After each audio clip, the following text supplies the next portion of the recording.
ابلیس بہکاتا ہے انسان کو، تو ابلیس بہکاتا ہے، لیکن ابلیس کو کس نے بہکایا؟ ابلیس کو دراصل اس کے نفس نے سرکشی پر ابھارا۔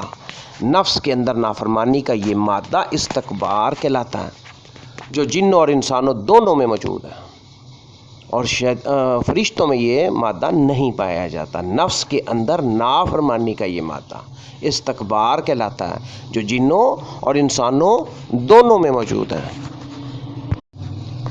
انسانوں کو ایک خطرہ ابلیس یعنی شیطان سے اور اس کے ساتھیوں سے، اور دوسرا خطرہ خود ان کے اپنے نفس سے ہے۔ انسانوں کو دوسرا خطرہ اپنے نفس سے ہے۔ یہی وجہ ہے کہ رمضان میں شیطان کے بند ہونے کے باوجود انسان بہت سے غلط کام انجام دیتا ہے۔ قرآن پاک نے اس مسئلے کی نشاندہی بھی کی ہے، اور یہ بتایا ہے کہ انسان اپنی خواہشات نفس کو بھی خدا بنا لیتا ہے۔ سورۃ الفرقان میں آیت نمبر 43 اللہ تعالیٰ نے کیا فرمایا؟ ارأیت من اتخذ الہہ ہواہ افانت تکون علیہ وکیلا۔ بھلا بتاؤ، جس شخص نے اپنا خدا اپنی نفسانی خواہش کو بنا لیا ہو، تو اے پیغمبر کیا تم اس کی ذمہ داری لے سکتے ہو؟ سورۃ فاتحہ قرآن کی واحد سورت ہے جس کا حفظ ہر مسلمان پر فرض ہے۔ اس کی 7 آیات کی تلاوت ہر مسلمان پر دن میں کم از کم 17 بار فرض کی گئی ہے۔ یہ 5 نمازوں کی فرض رکعتوں کی کل تعداد ہے۔ اس تلاوت کا ضابطہ اور معیار یہ رکھا گیا ہے کہ اسے حالت وضو میں دن کے 5 مختلف اوقات میں رب کے حضور مؤدب کھڑے ہو کر پیش کیا جانا چاہیے۔ ان آیات کو اپنے شعور کا بنیادی حوالہ اور نفسیاتی کیفیت کی اصولی اساس بنیاد بنائے بغیر ہم بندگی کے تقاضے نہیں نبھا سکتے۔ انہی 7 آیات میں صرف ایک آیت ایسی ہے جس میں ہم اپنے بارے میں ایک بیان دے رہے ہیں، باقی تمام آیات ہمارے اور رب کے تعلق کی بنیادیں تشکیل کرتی۔ اب یہ بیان کیا ہے جو ہم سے دن میں 17 بار دلوایا جاتا ہے 5 نمازوں کی فرائض میں؟ یہ بیان 17 بار دن میں ہر روز دلوایا جاتا ہے۔ اس میں ایسی کیا خاص بات ہے؟ اس بات کو ساری زندگی کا وظیفہ بنانے کی کیا ضرورت تھی؟ یہ آیت اصل میں عہد نامہ ایمان ہے۔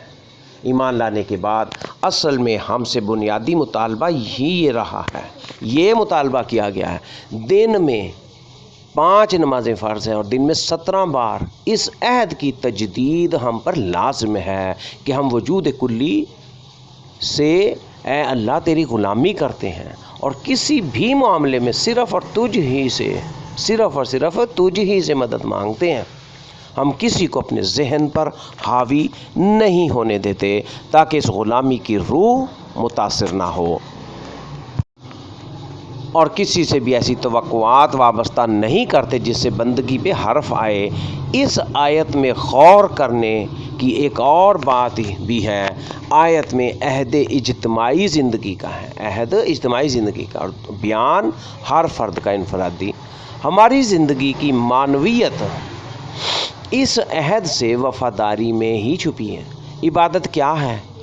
حسن آداب غلامی، اور بندگی کیا ہے؟ اسی احساس میں زندگی گزارنا بندگی کہلاتا ہے۔ حضرت ابن عباس رضی اللہ تعالیٰ عنہ نے، جو قرآن کے اولین مفسرین میں شمار ہوتے ہیں، سورۃ کافرون کے بارے میں ایک غیر معمولی تبصرہ کیا ہے۔ آپ رضی اللہ تعالیٰ عنہ فرماتے ہیں کہ قرآن کی یہ صورت ابلیس کو بہت زیادہ غصہ دلانے والی ہے۔ سوچنے کی بات یہ ہے کہ آخر اس صورت میں ایسی کیا بات ہے؟ دراصل اس صورت میں مسلمان سے یہ اعلان کروایا گیا ہے کہ وہ ان خداؤں کی عبادت نہیں کرے گا جن کی منکرین عبادت کرتے ہیں۔ سورۃ الکافرون، قل یا ایھا الکافرون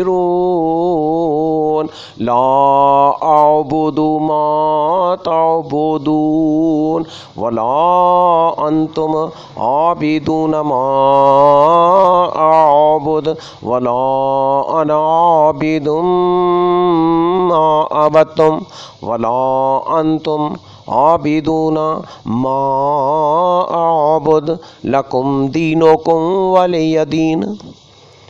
سورۃ الکافرون قل یا ایھا الکافرون لا اعبد ما تعبدون ولا انتم عابدون ما اعبد ولا انا عابد ما عبدتم ولا انتم عابدون ما اعبد لکم دینکم ولی دین۔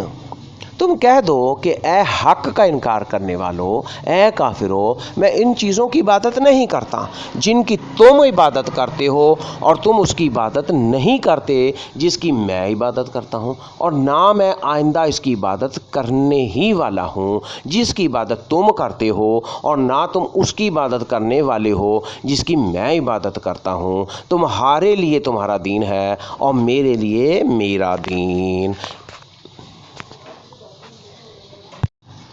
مولانا روم نے غلام اور مالک کے تعلق کے حوالے سے ایک حکایت بیان کی ہے، ایک اچھی بات یعنی حکایت بیان کی ہے۔ قصہ کچھ یوں ہے کہ ایک غلام کے اخلاص اور وفاداری کے باعث اس کے امیر کو اس سے بہت محبت تھی۔ اس کے سامنے جب بھی کوئی کھانے کی چیز لائی جاتی وہ سب سے پہلے اپنے غلام کو دیتا اور پھر خود کھاتا۔ ایک دن کسی دوست نے بڑا خوش رنگ خربوزہ تحفے میں بھیجا۔ امیر نے اپنے ہاتھ سے ایک کاش کاٹ کر غلام کو دی۔ غلام نے مزے لے کر وہ کاش کھائی۔ امیر نے دوسری کاش کاٹ کر اسے دی۔ غلام نے وہ بھی بڑے شوق سے کھائی۔ پھر اس نے تیسری کاش دی، پھر چوتھی، حتیٰ کہ جب آخری کاش بچ گئی تو امیر نے کہا، معلوم ہوتا ہے کہ یہ خربوزہ بہت شیریں ہے، جی چاہتا ہے کہ یہ آخری کاش خود کھاؤں۔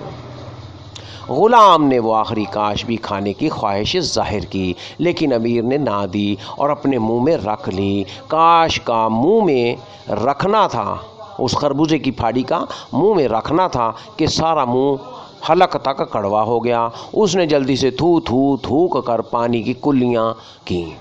دیر تک اس کی کڑواہٹ نہ گئی اور منہ کا مزہ خراب رہا۔ پھر اس نے تعجب کیا، نہایت تعجب سے غلام کو دیکھا اور پوچھا کہ تم نے اتنا کڑوا خربوزہ اتنے شوق، رغبت اور محبت سے کیوں کھایا، اور اپنے چہرے سے بھی اس کے بد ذائقہ ہونے کا احساس تک نہ ہونے دیا؟ تم کوئی بہانہ بھی تو کر سکتے تھے۔ غلام نے جواب دیا کہ میں نے ہمیشہ آپ کے نعمت بخشنے والے ہاتھ سے اتنا اچھا کھایا ہے، صد حیف ہے مجھ پر کہ کڑوا خربوزہ کھا کر نہ شکری کروں یا شکایت سے اپنی زبان آلودہ کروں۔ بندوں سے ایسا ہی اخلاص اور وفاداری خدائے واحد کو مطلوب ہے، اسی کو جذبہ عبودیت کہتے ہیں۔